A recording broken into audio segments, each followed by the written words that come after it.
Hello students, आपका एक बार फिर से स्वागत है क्लास 9 चैप्टर 6 टिश्यू के पार्ट सेकंड में। पार्ट फर्स्ट में जैसे हमने टिश्यू का पार्ट फर्स्ट में हमने काफ़ी स्टडी कर लिया था, जिसमें हमने देखा था ऊतक या टिश्यू की डेफिनेशन। फिर अपने उसको दो पार्ट्स में बांटा था, प्लांट टिश्यू और एनिमल टिश्यू, यानी पादप ऊतक और जंतु ऊतक। फिर हमने पादप ऊतकों को दो भागों में बांट लिया था, विभजोतक ऊतक और स्थायी ऊतक। विभजोतक ऊतक जिसे मेरिस्टेमेटिक टिश्यू कहते हैं और स्थायी ऊतक जिसे परमानेंट टिश्यू कहते हैं। फिर हमने विभजोतक ऊतक को तीन पार्ट्स में डिवाइड करा था, शीर्षस्थ, पार्श्वीय और अंतर्वेशी। शीर्षस्थ ऊतक को एपिकल कहते हैं, पार्श्वीय ऊतक को लेटरल तथा अंतर्वेशी को इंटरकैलरी टिश्यू कहते हैं। फिर उसके बाद हमने स्थायी ऊतक को सरल और जटिल स्थायी ऊतक में बांट लिया था।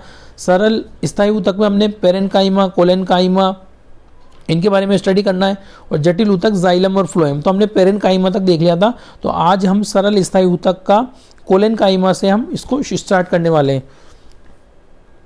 तो कोलेनकाइमा के बारे में देख लेते हैं। देखो, कोलेनकाइमा ये द्विबीजपत्री पादपों की बाह्य त्वचा के नीचे पाए जाते हैं। द्विबीजपत्री पादप मतलब डाइकोट्स प्लांट्स। हमने डाइकोट्स प्लांट के बारे में देखा हुआ है। डाइकोट्स प्लांट्स जिनके सीड या जिनके बीज दो पार्ट्स में डिवाइड हो सकते हैं। जिनके सीड कितने पार्ट्स में डिवाइड हो सकते हैं? दो पार्ट्स के अंदर डिवाइड हो जाते हैं। कोशिश करूंगा इसकी इमेज लगा दूं ताकि इमेज से आपको ये और क्लियर हो जाए। ठीक है, 10th क्लास में ये बहुत इंपॉर्टेंट टॉपिक है, मोनोकोट और डाइकोट। इसी प्रकार जो हमारी लीफ होती है, जो हमारी पत्तियां होती है, वो पत्तियां भी मोनोकोट और डाइकोट्स में डिवाइडेड होती है, जैसे हमारी पत्तियां। ठीक है, तो द्विबीज पत्रों के बीज दो बराबर भागों में डिवाइड हो जाते हैं। अगर इसके हम एग्जाम्पल की बात करें, द्विबीजपत्री पादपों के बीजों के, इनके सीड्स के एग्जाम्पल की, तो इसमें मटर का, मूंगफली का, ऐसे बहुत सारे प्लांट्स सीड्स आ सकते हैं। और इनकी पत्तियां भी कुछ इस प्रकार की रहती है, जैसे मैं ड्रॉ कर रहा हूँ, तो इस प्रकार की इनकी पत्तियां रहेगी, और इनकी पत्तियों के अंदर ऐसे छोटी छोटी सी रूट्स निकली रहेगी। इन रूट्स से हमें पता चलता है ये कौन सा प्लांट है, ये डाइकोट प्लांट है। जबकि मोनोकोट प्लांट्स में ये ऐसी रूट्स नहीं रहती है, सिंपल सी लीफ रहती है। ठीक है, तो पॉइंट टू पॉइंट देख लेते हैं। तो कोलेनकाइमा जो सरल स्थायी ऊतक का एग्जाम्पल है, क्या लिख रहा है इसमें? ये द्विबीजपत्री पादपों की बाह्य त्वचा के नीचे पाया जाता है। जैसे प्लांट है, प्लांट में बहुत सारी स्ट्रक्चर होती है, तो इसकी बिल्कुल बाह्य त्वचा, यानी ये सबसे जो बाहर की होगी, इस त्वचा के जस्ट यहाँ पर ये पाया हुआ जाएगा। ठीक है, और अगला पॉइंट क्या लिख रहा है? इसकी कोशिकाएं गोल, अंडाकार तथा बहुकोणीय होती है। तो हमें तो ये पता है गोल होती है। देखिए, इसके अंदर मैं राउंड ड्रॉ कर सकता हूँ, तो गोल होती है। अंडाकार भी इसका शेप आ रहा है, और एक नया जो ऐड हुआ है इसमें वो है बहुकोणीय। तो कोणीय प्रकार की किसकी होगी? कोलेनकाइमा की। देखो, नाम से स्पष्ट है, कोणीय प्रकार की किसकी रहेगी? कोलेनकाइमा की रहेगी। अगला पॉइंट, इसकी भित्ति पतली होती है, लेकिन कोनों पर सेल्यूलोज, पेक्टिन व हेमीसेल्यूलोज पाया जाता है। ये सब कार्बनिक पदार्थ है। तो कार्बनिक पदार्थ की बनी होती है, जैसे हमारी बॉडी सेल्स की बनी होती है, और सेल्स के अंदर ये सेल्यूलोज, पेक्टिन, हेमीसेल्यूलोज, ये कार्बनिक पदार्थ पाए जाते हैं। तो पेड़ों के अंदर, पेड़ों की जो भित्ति होती है, यानी जो सेल वॉल होती है, वो सेल्यूलोज, पेक्टिन और हेमीसेल्यूलोज की बनी हुई होती है ना। अब देखो, कोलेनकाइमा के कार्य की बात कर लें कि इसका कार्य क्या है। तो पहला इसका कार्य है स्वांगीकरण का कार्य। स्वांगीकरण का मतलब होता है, जैसे हमारा भोजन का पाचन 5 पार्ट्स में डिवाइड होता है। जैसे पहले उसका अंतर्ग्रहण होता है ना, फिर उसका पाचन होता है, तो पचे हुए भोजन का ब्लड द्वारा अवशोषित करना और शरीर के अन्य भागों तक पहुंचाना, ये पूरी प्रक्रिया क्या कहलाती है? स्वांगीकरण। यानी पचे हुए भोजन से जो पोषक पदार्थ मिले हैं प्लांट को, उन प्लांट्स को पूरे पार्ट्स में, प्लांट्स के पूरे भाग में पहुंचाना ही स्वांगीकरण का कार्य होता है। तो ये कार्य कौन सा टिश्यू करता है? कोलेनकाइमा टिश्यू करता है, इसलिए इसको बोलते हैं स्वांगीकरण। तो ये स्वांगीकरण का कार्य करता है। दूसरा, यह शैशव अवस्था में, स्वांगीकरण को बोलते हैं एसिमिलेशन। ठीक है, स्वांगीकरण को बोलते हैं एसिमिलेशन। यह शैशव अवस्था में पादप को यांत्रिक सहायता देता है। शैशव अवस्था मतलब इसकी जो इन्फेंट स्टेज होती है, जो प्रारंभिक अवस्था होती है, उसमें सहारा देता है, यानी तेज हवाओं से गिरने से रोकता है। तेज हवाओं से गिरने से रोककर इसको मजबूती प्रदान करता है। कौन सी अवस्था में? शैशव अवस्था या इन्फेंट स्टेज में कोलेनकाइमा। अब आगे देख लेते हैं। देखिए, कोलेनकाइमा के बाद अगला टॉपिक आता है स्क्लेरेनकाइमा। देखो, स्क्लेरेनकाइमा वही है, इसकी कोशिकाएं गोल, अंडाकार तथा बेलनाकार होती है। तो हमने क्या देखा? पेरेन्काइमा, कोलेनकाइमा और स्क्लेरेनकाइमा, इन तीनों में क्या अंतर है? सेम, इन तीनों में सिर्फ यही अंतर आ रहा है कि इनकी कोशिकाएं गोल, अंडाकार हो रही है ना, सभी की कोशिकाएं गोल और अंडाकार है, सिर्फ अंतर क्या आ रहा है इनके लास्ट वाले पॉइंट में, ठीक है। जैसे अभी हमने कोलन काइमा का नाम से स्पष्ट था, उसमें कोणीय प्रकार की कोशिका थी। अब ये स्क्लेरन काइमा जो है ना, इसमें क्या विशेषता है, इसकी बेलनाकार कोशिकाएं होती है, यानी बेलनाकार इसमें ऊतक पाया जाता है। अगला पॉइंट क्या है, देखो इसकी भित्ति लिग्निन की बनी होती है, इसकी जो सेल वॉल है वो किसकी बनी होगी, लिग्निन की बनी होगी। तो हमें ये ध्यान रखना है, इसकी सेल वॉल किसकी बनी होगी, लिग्निन की बनी होगी, है ना।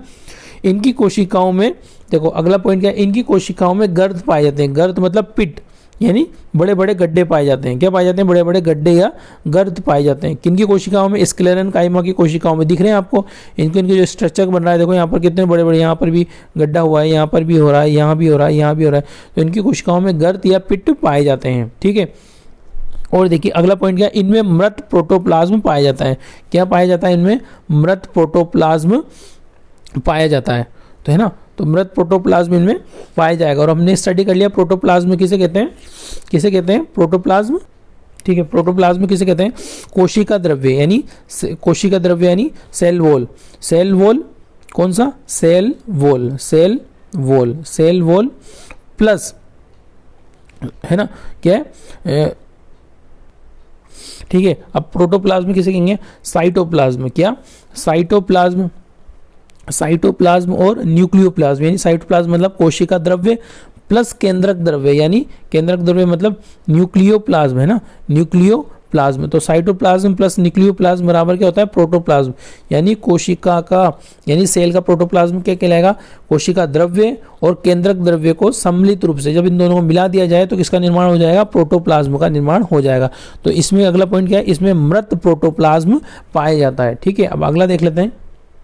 देखिए स्क्लेरन काइमा की फल भित्ति जो होती है, स्क्लेरन काइमा पादप की जो भित्ति है, गूदेदार पादप की फल भित्ति स्क्लेरन काइमा के निर्माण होती है। यानी जो गूदेदार पादप होते हैं उनके जो अंदर का जो पार्ट रहता है, ठीक है, अंदर का जो पार्ट खाते हैं ना हम, गूदेदार पार्ट, वो किसका बना होता है, स्क्लेरन काइमा का बना होता है। और हमने पढ़ लिया स्क्लेरन काइमा में क्या पाया जाता है, मृत प्रोटोप्लाज्म पाया जाता है। यानी जो अंदर का जो पार्ट है, जो हम गूदेदार पार्ट खा रहे हैं, वो कौन सा पार्ट होता है, मृत पार्ट होता है, ठीक है। कौन सा पार्ट होता है, वो किसी प्लांट का मृत पार्ट हम खाए हुए होते हैं, मृत प्लांट रहता है, ठीक है। तो जैसे इसमें एग्जांपल दिख रहा है, अमरूद, नाशपाती और चीकू, ठीक है। गूदेदार पादप की फल भित्ति स्क्लेरन काइमा से निर्मित होती है। अगला पॉइंट क्या है, लेग्यूमिनेसी कुल के बीजों का आवरण। किसका, लेग्यूमिनेसी कुल के बीजों का आवरण स्क्लेरन काइमा से निर्मित होता है। अच्छा, लेग्यूमिनेसी कुल के जो पादप रहते हैं उनमें कौन कौन से पादप आते हैं, उसमें सभी तिलहन वाली दालें आती हैं। यानी जितनी भी दालें हैं, दलहन वाली जितनी भी दालें हैं, दालें वाले जो पादप होते हैं वो कौन से कहलाते हैं, लेग्यूमिनेसी कुल के पादप कहलाते हैं। जैसे एग्जांपल की बात करें हम, चना, मटर, उड़द, मूंग, मूंगफली, सोयाबीन, और इसमें एक और प्लांट आता है शीशम का पेड़, ठीक है। ये सब जो पादप है ये कौन से कुल के पादप है, ये लेग्यूमिनेसी कुल के पादप होते हैं। और इनके ऊपर क्या पाया जाता है, एक आवरण पाया जाता है। आपने देखा होगा उड़द की दाल, मूंग की दाल, इनके ऊपर एक छिलका सा रहता है, ठीक है। क्या रहता है इनके ऊपर, छिलका सा, हल्का सा छिलका सा रहता है, ठीक है। तो इसमें यही लिख रहा है, लेग्यूमिनेसी कुल के बीजों के आवरण में स्क्लेरन काइमा से निर्मित होती है। तो लेग्यूमिनेसी कुल के पादप होते हैं, जितने भी दाल वाले प्लांट होते हैं, जितने भी दाल वाले प्लांट होते हैं वो लेग्यूमिनेसी कुल के प्लांट्स होते हैं, ठीक है। और एकमात्र शीशम का ऐसा पेड़ है जो लेग्यूमिनेसी कुल में भी आता है। दूसरा अगला पॉइंट क्या है, चाय की जो पत्तियां हैं वो स्क्लेरन काइमा से निर्मित होती है, ठीक है। देखिए इसमें क्या आ गया, ये आपके फिलिंग द ब्लैंक्स में पूछ सकता है कि जो चाय की पत्तियां हैं वो कौन से टिश्यू से निर्मित होती है, तो वो स्क्लेरन काइमा टिश्यू से निर्मित होती है। कौन सी, चाय की पत्तियां। और अगला पॉइंट क्या है, देखो ये पादप को शैशव अवस्था में यांत्रिक सहायता प्रदान करता है। वही शैशव अवस्था, इन्फेंट स्टेज। तो देखिए दो टिश्यू हैं, एक तो स्क्लेरन काइमा और इससे ऊपर जो हमने पढ़ा था, कौन सा पढ़ा था हमने, स्क्लेरन काइमा के ऊपर, स्क्लेरन काइमा के ऊपर हमने क्या पढ़ा था, कोलेन काइमा। तो कोलेन काइमा और स्क्लेरन काइमा दोनों प्लांट्स को शैशव अवस्था में यांत्रिक सहायता, ठीक है, यांत्रिक सहायता दे रहे हैं उनको, ठीक है। यानी उनको मैकेनिकल सपोर्ट प्रदान कर रहे हैं, ठीक है, मैकेनिकल सपोर्ट प्रदान कर रहे हैं, यानी यांत्रिक सहायता दे रहे हैं। कौन कौन से, स्क्लेरन काइमा और कोलेन काइमा प्लांट, ठीक है। अब अपना आ जाता है जटिल स्थायी ऊतक। अब सरल स्थायी ऊतक के हमने तीनों एग्जांपल देख लिए, पेरेन काइमा, कोलेन काइमा और स्क्लेरन काइमा। और अब अगला जो टिश्यू है, जो स्थायी ऊतक का प्रकार था, जटिल स्थायी ऊतक का, तो जटिल स्थायी ऊतक के बारे में स्टडी कर लेते हैं। जटिल स्थायी ऊतक, ठीक है। जटिल स्थायी ऊतक ये एक से अधिक प्रकार की कोशिकाओं से निर्मित होता है। अब ये सिंपल सी बात है, अगर ये जटिल होगा तो एक से अधिक प्रकार की कोशिकाओं से तो निर्मित होगा, है ना। तो एक से अधिक प्रकार की कोशिकाओं से निर्मित होता है, इसी कारण इसको जटिल कहते हैं, है ना। एक के बाद एक स्ट्रक्चर बनी रहेगी, कॉम्प्लेक्स स्ट्रक्चर होती है, इसलिए इसको जटिल स्थायी ऊतक भी कहते हैं। ठीक है, इसके जो एग्जाम्पल है, एक एग्जाम्पल है जाइलम और एक एग्जाम्पल है फ्लोएम। ठीक है, और एक भी ध्यान रखनी है आपको, जाइलम और फ्लोएम जो है वह संवाहन ऊतक है, यानी ट्रांसपोर्टेशन करने वाले, यानी पदार्थों का ट्रांसपोर्ट करने वाले। जिस तरह परिवहन का कार्य होता है, एक वस्तु को इधर से उधर ले जाना, उसी प्रकार ये पादप के अंदर पोषक पदार्थों को इधर से उधर ले जाने का कार्य करते हैं। इसलिए जाइलम और फ्लोएम एक संवाहन ऊतक है, यानी एक वाहन की तरह किसी भी चीज को इधर से उधर ले जाने का कार्य करते हैं, यानी ट्रांसपोर्ट का कार्य करते हैं। कौन से? जटिल स्थायी ऊतक के दोनों एग्जाम्पल, जाइलम और फ्लोएम। अब जाइलम और फ्लोएम के बारे में डिटेल से समझ लेते हैं, जाइलम क्या है और फ्लोएम क्या है। ठीक है, तो जाइलम देख लेते हैं। जाइलम जल का परिवहन करता है, तो जाइलम जल तथा खनिज लवणों का परिवहन करता है, क्योंकि हमें पता है जल को प्लांट जल कहाँ से लेता है? रूट से लेता है। कहाँ से लेता है? अपनी रूट से लेता है जल, अपनी रूट से। और मिट्टी में रूट रहती है, तो मिट्टी से ये क्या ले लेता है? खनिज लवणों को, यानी मिनरल्स को ले लेता है, यानी खनिज पदार्थों को भी ये परिवहन करता है। कौन करता है? जाइलम। देखो अगला पॉइंट क्या है? जाइलम धनात्मक प्रकाशानुवर्तन तथा ऋणात्मक गुरुत्वानुवर्तन दर्शाता है। देखिए, जाइलम जल ले रहा है, जल कहाँ से लेगा? रूट से लेगा। रूट कहाँ रहती है? नीचे रहती है। जब रूट नीचे से लेकर प्लांट की पत्तियों तक जा रहा है, यानी नीचे से ऊपर की जा रहा है, यानी प्रकाश की तरफ जा रहा है, तो पॉजिटिव कौन सी गति हो रही है? प्रकाश की तरफ पॉजिटिव हो रही है, यानी प्लस वाली गति कौन हो रही है? प्रकाश की तरफ। तो हमने यहाँ पर लिख दिया धनात्मक प्रकाशानुवर्तन। और जो कि हमारा ग्रेविटी यानी गुरुत्वाकर्षण बल नीचे की ओर लगता है, लेकिन ये नीचे से ऊपर की ओर ले जा रहा है, यानी गुरुत्वाकर्षण के विपरीत कार्य कर रहा है। ठीक है, जब कोई भी वस्तु टूट के गिरती है तो नीचे ग्रेविटी की तरफ जाती है, लेकिन ये किसी वस्तु को नीचे से ऊपर जा रहा है, यानी ग्रेविटी के विरुद्ध कार्य कर रहा है, इसलिए हमने इसको लिख दिया ऋणात्मक गुरुत्वानुवर्तन गति दर्शाता है। तो जाइलम की क्या विशेषता है? ये बहुत इंपॉर्टेंट है। जाइलम धनात्मक प्रकाशानुवर्तन गति तथा ऋणात्मक गुरुत्वानुवर्तन गति दर्शाता है। ठीक है, अब फ्लोएम का भी यही ध्यान रख लो आप। फ्लोएम में ठीक उल्टा हो जाएगा, फ्लोएम में उल्टा हो जाएगा। फ्लेम ऊपर से अच्छे पदार्थों को नीचे लेके आता है, यानी प्रकाश ऊपर है तो वो नीचे लेके आता है, तो वहां पर क्या लिख देंगे हम? ऋणात्मक प्रकाशानुवर्तन तथा धनात्मक गुरुत्वानुवर्तन गति, ऐसा लिख देंगे। ठीक है, अब जाइलम में 4 प्रकार की कोशिकाएं जब पाई जाती है, यानी जाइलम जिन 4 प्रकार की कोशिकाओं से बनकर बना होता है उनके नाम, पहला क्या है उनका नाम? वाहिनी की, और दूसरा क्या है? वाहिका, तीसरा जाइलम तंतु और जाइलम पेरेन्काइमा। इन 4 प्रकार की कोशिकाओं से जाइलम का निर्माण होता है। तो ये भी आपसे पूछ सकता है कि जाइलम का निर्माण कितने प्रकार की कोशिकाओं से होता है। तो आपको ध्यान रखना है कि जाइलम का निर्माण 4 प्रकार की कोशिकाओं से निर्माण होता है। पहला कौन सी है? वाहिनिकी, वाहिका, जाइलम तंतु और जाइलम पेरेन्काइमा। ठीक है, अब देखिए जो जाइलम, अगला पॉइंट क्या है? जो जाइलम सबसे पहले बनता है उसे हम प्रोटोजाइलम कहते हैं, तथा प्रोटोजाइलम बनने के बाद जाइलम को मेटाजाइलम कहा जाता है। ठीक है, अब देखो पास से क्या बना? प्रोटोजाइलम, और पास से बना पहले, यानी जो पहले बनेगा वो, जो पास से पहले बनेगा वो प्रोटोजाइलम कहलाएगा। तो जो पहले बना वो प्रोटोजाइलम कहा जाता है। अब प्रोटोजाइलम के बाद ये किस में कन्वर्ट हो जाता है? प्रोटोजाइलम के बाद ये मेटाजाइलम में कन्वर्ट हो जाता है। तो मेटाजाइलम बनने के बाद जाइलम मेटाजाइलम कहलाएगा। ठीक है, सिंपल सी बात। अगला, तने में जाइलम मध्य आदिदारुक होता है। इसके तने में जो जाइलम होता है, यानी तने, पेड़ के तने पार्ट में जो जाइलम होता है उसे हम मध्य आदिदारुक कहते हैं। ठीक है, मध्य आदिदारुक का मतलब मैंने यहाँ समझा रखा है। देखो, प्रोटोजाइलम केंद्र की तरफ रहता है तथा मेटाजाइलम परिधि की तरफ होता है। ठीक है, मध्य आदिदारुक का मतलब है कि प्रोटोजाइलम जो होगा वो केंद्र की तरफ होगा। डायग्राम में देखो प्रोटोजाइलम का बन रहा है, देखो बिल्कुल सेंटर में बन रहा है, तो प्रोटोजाइलम सेंटर में बनेगा और बनने के बाद इधर सरफेस में, यानी इसके कोने पे आ जाएगा, और कोने पे आने के बाद ये किसका नाम चेंज हो जाएगा इसका? फिर ये यहाँ पर कोने पे आने के बाद मेटाजाइलम कहलाएगा। तो देखो मैंने मेटाजाइलम का लिख रखा है, ये कोने कोने के जो पार्ट्स हैं उनमें क्या लिख रखा है? मेटाजाइलम लिख रखा है। ठीक है, तो ये कोने वाले कौन से हो गए? मेटाजाइलम, और ये सेंटर वाला जो बीच में बन रहा है वो कौन सा हो गया? प्रोटोजाइलम। तो मध्य आदिदारुक का मतलब क्या हुआ कि प्रोटोजाइलम केंद्र की तरफ बनेगा और मेटाजाइलम परिधि की तरफ ही बनेगा। अब देखो जो रूट है ना, मूल में जो जाइलम होगा वो बाह्य आदिदारुक होगा, और तने में जो था वो कौन सा था वो बताइए जल्दी, कौन सा था वो? अंत आदिदारुक है ना। तो मूल मतलब रूट में जो जाइलम होगा, हमने तने वाला देख लिया, अब रूट वाला देखना है। जो रूट में जो जाइलम होगा वो बाह्य आदिदारुक होगा। अब बाह्य आदिदारुक में बिल्कुल उल्टा प्रोसेस हो जाएगा। कैसा उल्टा प्रोसेस हो जाएगा? यहाँ पर मैंने लिख दिया। अब परिधि की तरफ जो जाइलम होगा वो तो प्रोटोजाइलम कहलाएगा, तथा केंद्र की तरफ जो होगा वो मेटाजाइलम कहलाएगा। ठीक है ना, उल्टा हो जाएगा। जो रूट्स में ये कार्य बिल्कुल उल्टा हो जाएगा। देखो रूट्स में जो केंद्र की साइड यानी सेंट्रल की तरफ बन रहा है, सेंट्रल की तरफ बनने वाला कौन सा है? मेटाजाइलम बन रहा है। उल्टा हो गया ना। अब जो परिधि की तरफ बन रहा है ना, सरफेस की तरफ बन रहा है, वो कौन सा हो गया? प्रोटोजाइलम हो गया। ठीक, उल्टा हो जाएगा। ये भी ध्यान रखना है आपको। जाइलम की दो प्रॉपर्टी होगी। पहला पॉइंट तो हो गया कि जाइलम जल तथा खनिज लवणों का परिवहन करता है, और जो तने में जो जाइलम होता है वो अंत आदिदारुक होता है, और इसकी जड़ों में या मूल में या रूट में जो जाइलम होता है वो बाह्य आदिदारुक कहलाता है। जो तने में जो अंत आदिदारुक होता है उसमें प्रोटोजाइलम केंद्र में बनता है, और मेटाजाइलम परिधि में, और जो मूल में यानी जो जड़ों में बाह्य आदिदारुक रहता है वहाँ पर मेटा जो जाइलम होता है वो केंद्र में बन जाता है, और जो प्रोटोजाइलम होता है वो परिधि की ओर बन जाता है। बिल्कुल उल्टा करना है। ठीक है, ये भी आपको याद रखना है। अब फ्लोएम के बारे में स्टडी कर लेते हैं। देखो फ्लोएम, देखो ये भोजन का परिवहन करता है। ठीक है, किसका परिवहन करता है? भोजन का परिवहन करता है। और हमें पता है पेड़ में भोजन कहाँ बनता है भाई? पेड़ में भोजन हमने देख रखा है। पेड़ में फोटोसिंथेसिस या प्रकाश संश्लेषण की प्रक्रिया द्वारा पत्तियों में भोजन बनता है। पत्तियों में भोजन बनता है तो पत्तियों से भोजन जड़ों की तरफ आएगा, यानी ऊपर से नीचे की तरफ आएगा, यानी प्रकाश के उल्टी तरह गति करेगा, प्रकाश के विरुद्ध गति करेगा।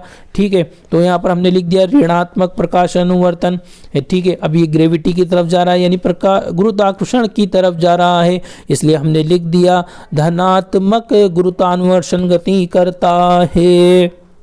ठीक है, फ्लोएम में आपको ध्यान रखना है ये भोजन का परिवहन करता है। किसका परिवहन करता है? भोजन का।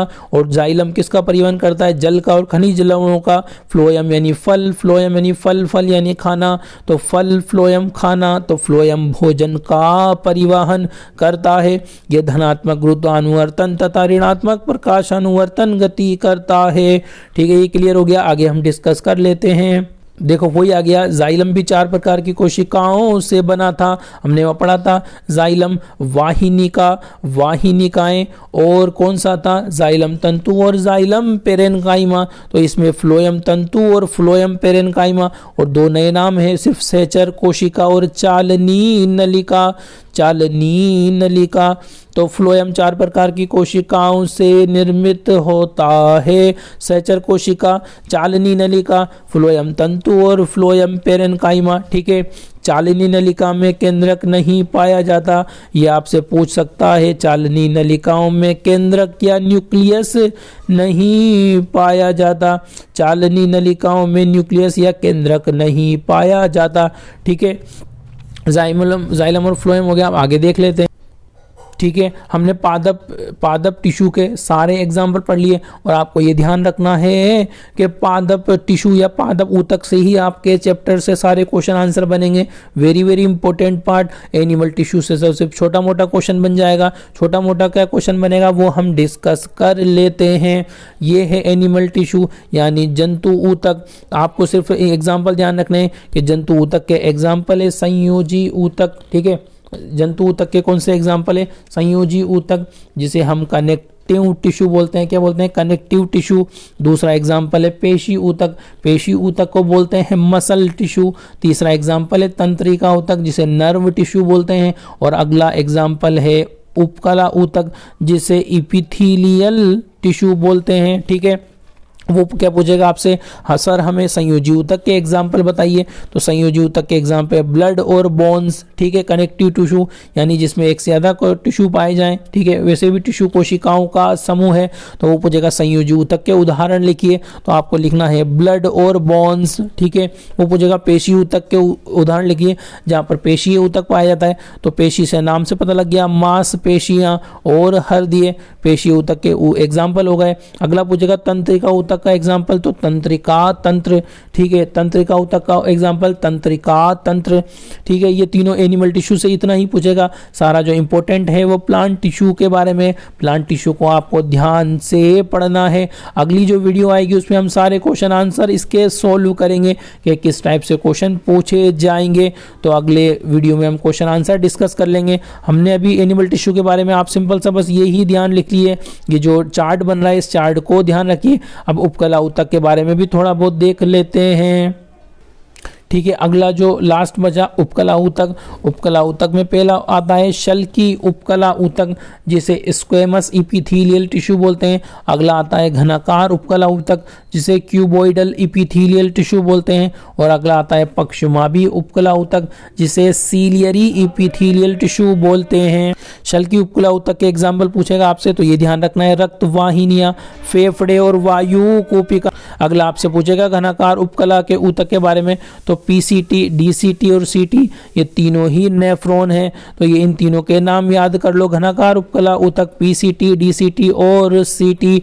अगला इंपॉर्टेंट क्या है, पक्षमाभी उपकला ऊतक के एग्जाम्पल बताइए तो श्वास नली में पाया जाता है, अंडाशय में पाया जाता है, अंडवाहिनी पाया जाता है और आमाशय में पाया जाता है। तीनों में आ तो ये ध्यान हो जाएगा, अंडाशय, अंडवाहिनी और आमाशय और श्वास नली में पक्षमाभी उपकला ऊतक पाया जाता है, ठीक है। ये हो गया। अब अगले जो अपनी वीडियो में बिल्कुल क्वेश्चन आंसर डिस्कस करेंगे, कोई टेंशन लेने नहीं है। दोनों वीडियो को एक बार फिर से आप दोबारा रिवीजन के तौर पर कर लिया, आपका 6 चैप्टर पूरा कंप्लीट हो जाएगा, ठीक है। वीडियो पसंद आएगी तो लाइक शेयर और कमेंट जरूर करके जाएं और चैनल सब्सक्राइब नहीं कराए तो चैनल को सब्सक्राइब भी करके जाएं। Thank you.